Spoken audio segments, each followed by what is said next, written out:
reading these well, picking the right takes, placing them. Yeah, I don't think it pays to be too neat. You only leave some traces of us for the intrepid to find. What do you mean? Any visitor to that island is going to hear quite a lot of us, if they poke around. Oh yeah, no, sure, but I mean, showing what's happening behind the scenes a little bit to ensure we keep some authenticity. Because if we get too concerned with saying a bunch of wise things in the least personally revealing way, then we're basically putting up a front, in danger of it becoming a false front. It's a slippery slope, and you know how easily we could slide into pomposity. I mean, nobody wants that, but would we notice if it happened? Or are we too close to the project? Look, I just think if we include some of our interactions, show that we aren't these transcendent, perfect beings, that we get stuck sometimes. We get into arguments or get depressed. Then at least it's not a false front. At least we're not hiding. Authenticity is good, yes, but you can find human drama anywhere. I mean, we're drowning in it from day to day. We're supposed to be building a quiet environment away from drama, not celebrating it. Look, these are objects of contemplation. These are about focus and clarity. We agreed at the outset. Yeah, I know. And I don't want to change any of that. Just a little added twist, you know, tucked away deep. It doesn't have to be drama, it's just reality. Reality. So what, we should record a meeting and stick it in? Maybe. But we already have some good stuff. Oh, like that little encounter the other week where you offered to buy a girl a sandwich? Oh. Her mic was running, so it's in the archive. Look, it's fine. In context, it's perfect. Because we're not lecturing from on high. These recordings are part of an endeavor built by human beings. And they aspire to truth with a capital T. But we also have to remember that they cannot actually get there. We should be clear to the intrepid that we know this. I think it'll make it better. Okay, sure. We'll at least see how it feels. I mean, on that island, we are going to be in very susceptible states. So, be careful with it. Okay. It seems I get to be the pioneer of being mildly embarrassed. Oh, and also, should probably let you know, I'm recording this conversation right now. Oh, come on. No, I'm serious. Oh. What? It will make it better, trust me.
Then the occupant of the first would shout to keep him clear. And if the other did not hear the first time, nor even when called 3 times, bad language would inevitably follow. In the first case, there was no anger, and in the second, there was. Because in the first case, the boat was empty. And in the second, it was occupied. And so it is with man. If he could only roam empty through life, who would be able to injure him? Shuangsu, 4th century BC. So, How did it go? I don't know. I don't remember. Wait, what? No, it's not...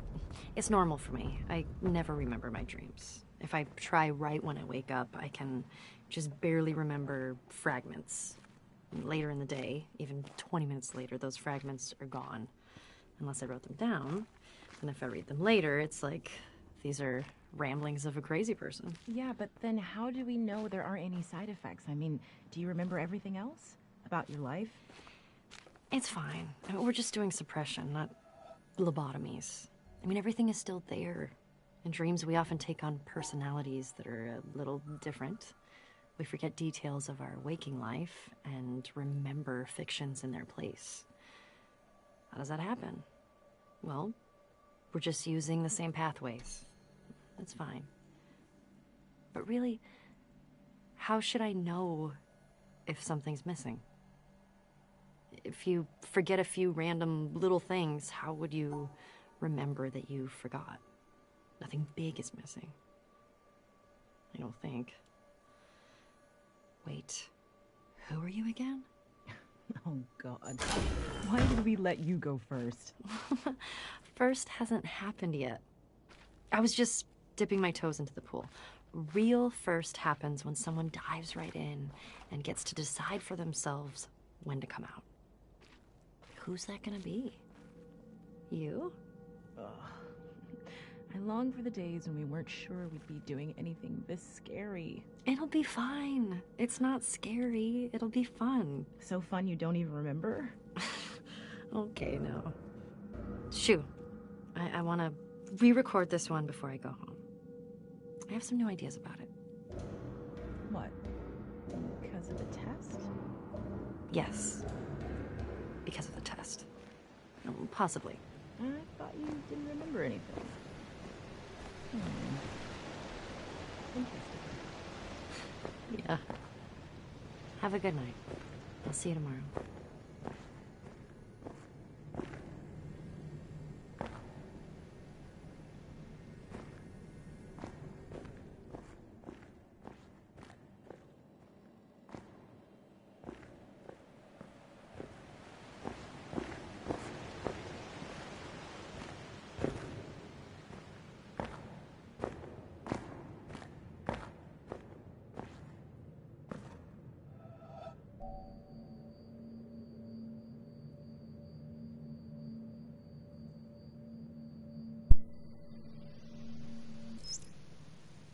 I cannot understand why we idle discussing religion.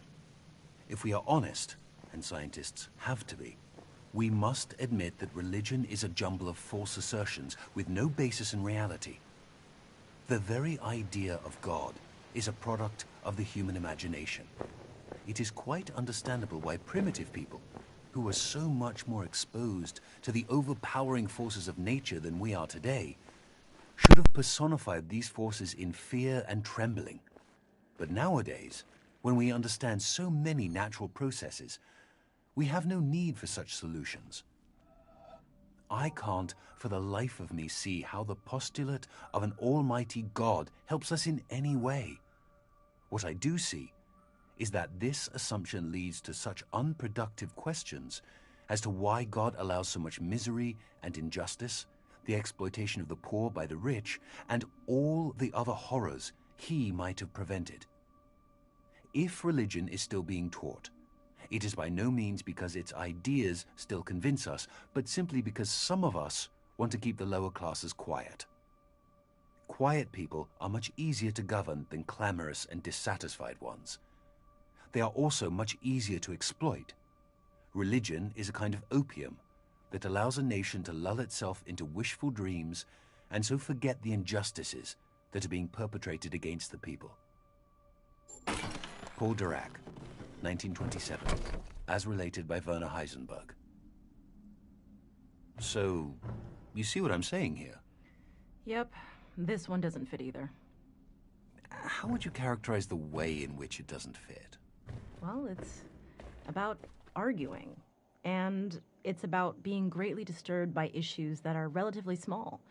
It's not aiming high, and it's not about ultimate truth, not really. It's mostly about what some stupid people are doing that is wrong compared to what I am doing that is right. But poor Dirac was definitely a truth seeker, in the domain of physics at least. Yeah, but I don't feel that attitude in this piece at all. If a belief is just formed in opposition to other beliefs, it can't be fundamental. It can't be that deep. But, you know, where he says the thing about natural processes, he starts to outline an actual philosophy. Interesting. There's something that could stand on its own, that it isn't just rejection and opposition. But then he drops it. Oh, this isn't the Atheist Manifesto we need. I'll keep looking. Okay. You know, at one point Dirac also wrote this.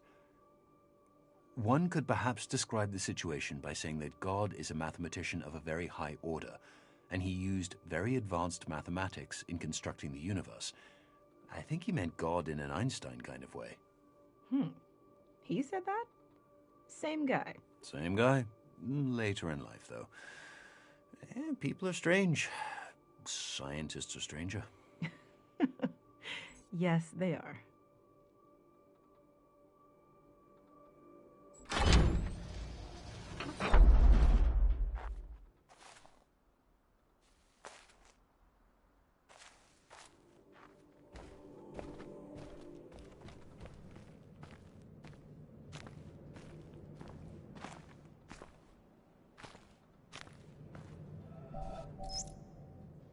The concept of a clock enfolds all succession in time.